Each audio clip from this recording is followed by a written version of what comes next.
Magandang balita po ito. Mga manggagawang kumikita ng hindi hihigit sa 23,000 pesos kada buwan ay makakuha ng 5,000 pesos na tulong ayon sa mga mambabatas.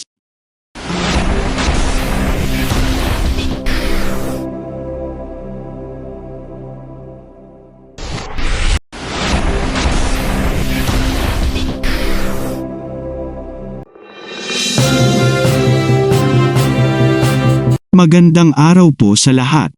Magandang balita po ito. Mga manggagawang kumikita ng hindi hihigit sa 23,000 pesos kada buwan ay makakuha ng 5,000 pesos na tulong ayon sa mga mambabatas.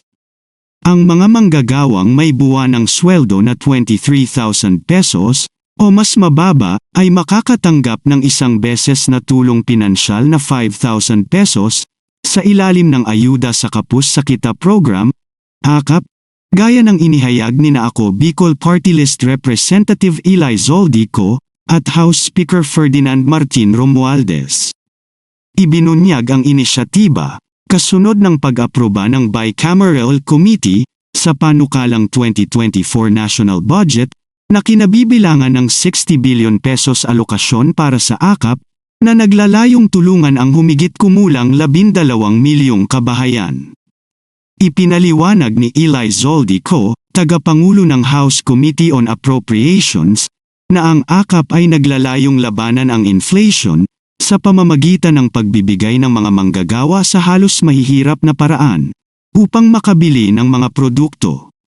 Ang pagpopondo para sa AKAP ay magiging bahagi ng lokal na pinondohan ng mga proyekto ng Department of Social Welfare and Development.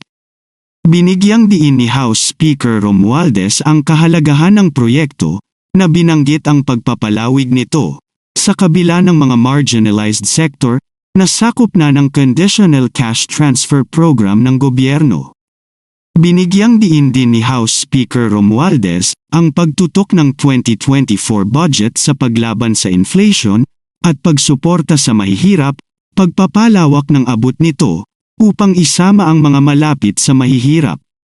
Ang budget na naghihintay ng lagda ng Pangulo pagkatapos ng ratifikasyon ng Kamara at Senado ay umaayon sa pagtutok ng administrasyon sa kalusugan, infrastruktura at seguridad sa pagkain.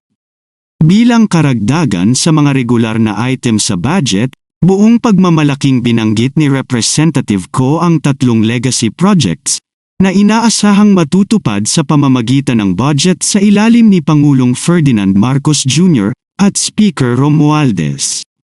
Ang mga proyektong ito ay Legacy Food Security, Legacy Specialty Hospitals, at Legacy Housing for the Poor. Kung meron man kayong mga komento tungkol sa mga isyong ito, maaari kayong magbigay ng mga reaksyon sa comment section na makikita sa ibaba ng bidyong ito. Maraming salamat, at kung ikaw ay interesado ng mga bidyong tulad nito, mangyaring suportahan ang channel na ito sa pamamagitan ng pagpindot ng like, pag-share ng mga video at kung bago ka pa lang sa channel na ito, please subscribe sa channel na ito at pindutin ang notification bell at piliin ang all upang maabisuhan ka para sa mga paparating pang mga videos.